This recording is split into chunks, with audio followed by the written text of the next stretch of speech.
Hi everyone, TARDIS Guy 123 here, and today I'm going to be reviewing Terror of the Zygons, and I've also got quite a lot of other stuff to talk about, obviously Doctor Who Series 9 related and Big Finish related, because today Big Finish just posted a ton of stuff to do with the main range, and of course the Doctor Who related Series 9 news is actually related to the Zygons, but first let's get into Terror of the Zygons itself.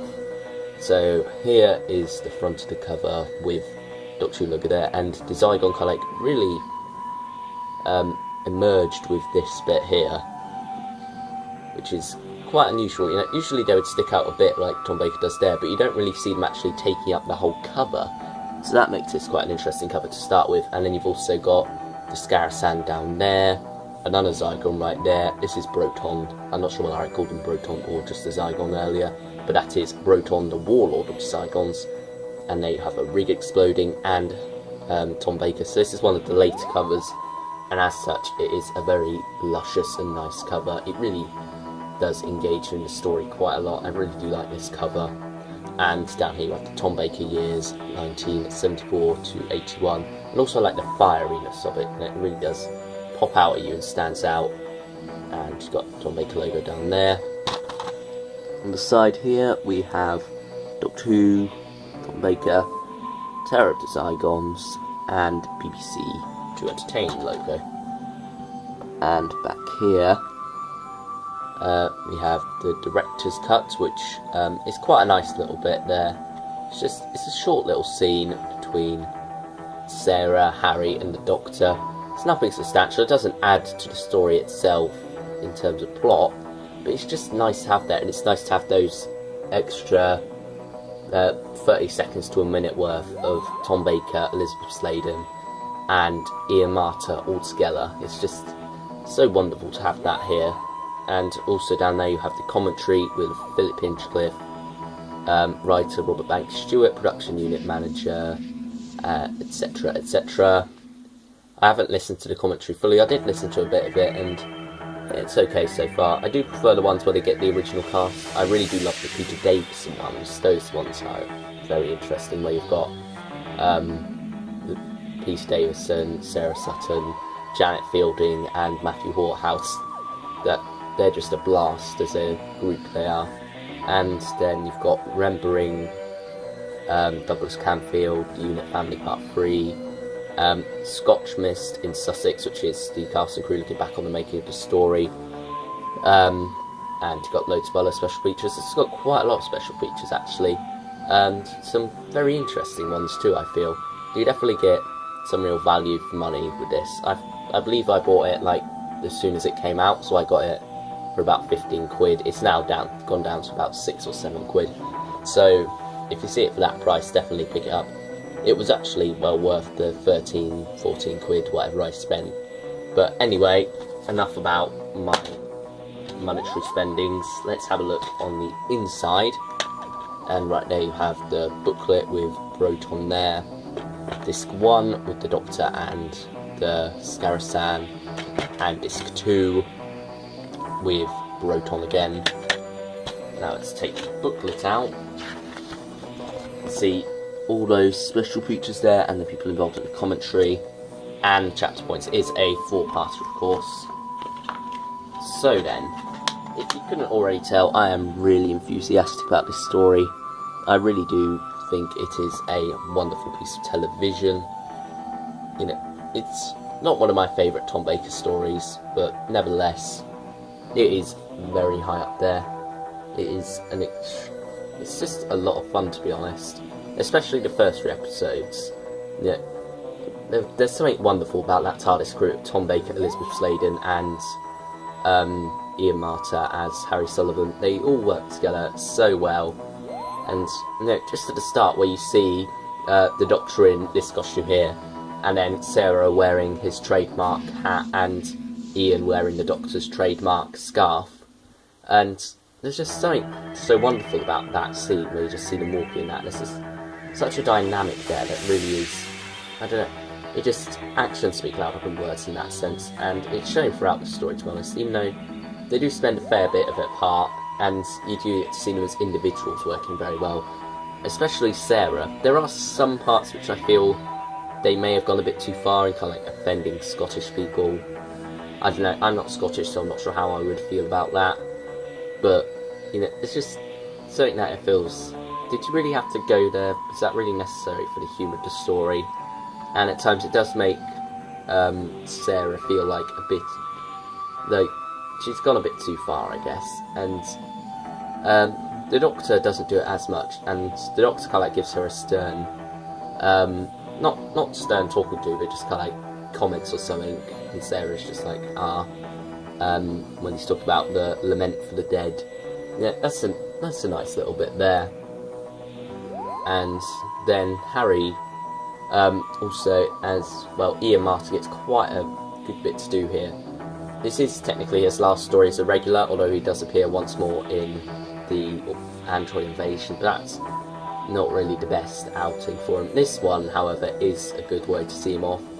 His goodbye at the end, though, could have been a bit more sent up, or not sent up, but just done a bit better, written a bit better, I'd say, because it's basically just as if he's been just a supporting cast member for this story, rather than the whole of the previous season, which, you know, was a bit disappointing.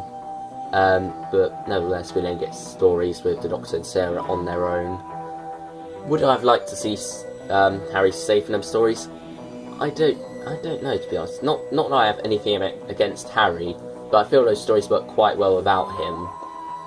Maybe some of them would. Maybe the Seeds of Doom would have been nicer with Harry there. Not that I don't like the Seeds of Doom as it is. I think it's wonderfulest. I'm babbling now. I should get back to Terror of the Zygons. So anyway, you got the Skarasen, not the most well achieved of monsters, I'd say. It is a bit disappointing. It is a bit disappointing at times, but the stop motion works quite well, and overall, for what its purpose is, it does do quite well. Part 4 is probably where it's at its weakest, with the CSO and whatnot, but for the most part it remains hidden, which is a good directorial choice. And then we have the Zygons. What wonderful creations they are, and like most monsters, unfortunately, haven't been gotten right since in the TV series. Now, they only appeared once more, of course, in Day of the Doctor.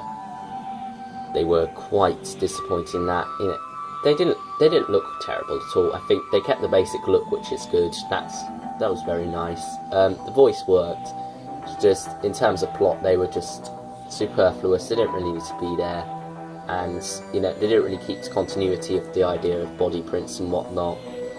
I don't know, I just feel like I don't like Day of the Doctor all that much. I think it's an okay story, but there's so much wrong with it as well.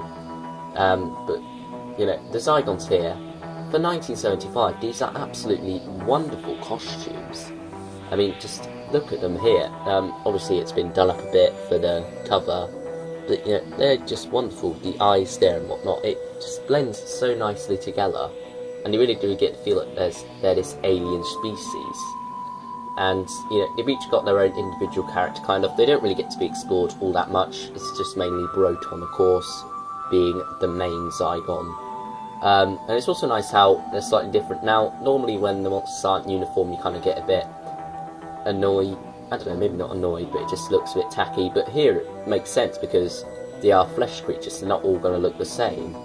So that works out quite well. You know, some of them, like this one down here, have the bigger forehead going forward. They've also got different faces. You've got male and female ones, so that's all very good.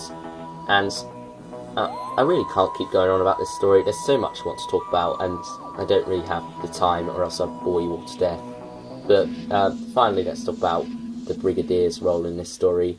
You know, it's his last one until Mordred Undead, I believe. So quite a long time after that. And as a send-off, you know, it's not really intended as a send-off, but it's a final story for a while.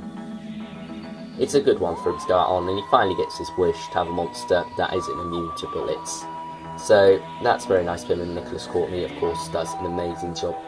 There's just something so enveloping about this story, about the Scottish Highlands, and it's just, overall, it is a wonderful story. I highly recommend you pick this DVD up if you haven't already. I'm sure most of you have, to be honest. But if you haven't, it's a must-have. And I'm going to give it a 9.5. Yes, that's right, a 9.5, not a 10 unfortunately. As I mentioned, there are some flaws to this story. Maybe outside of its control, I don't know, but nevertheless I feel it's not perfect, and part 4 doesn't live up to the previous 3 as well as it could do. So overall, Terror of the Zygons is a 9.5 from me. So obviously, now I mentioned earlier Doctor Who Series 9 news and Big Finish news. Let's get the Doctor Who Series 9 news out of the way first, which is of course the Zygons and Osgood are returning. And Kate Lethbridge-Stewart. Not quite sure how I feel about that. I hope it's not just kind of like attacked on the end of Day of the Doctor bit, just to kind of explain what happened to the Zygons. I hope it's a good story within its own right. Written by Peter Harness, who wrote Kill the Moon. Maybe 2-part structure will work better for him, I don't know. You know, it's only one story, everyone has their off story, I mean. So hopefully he'll be able to improve with this next one. And Osgood returning, I'm not quite sure how I feel about that. Hopefully it'll just be as a Zygon duplicate.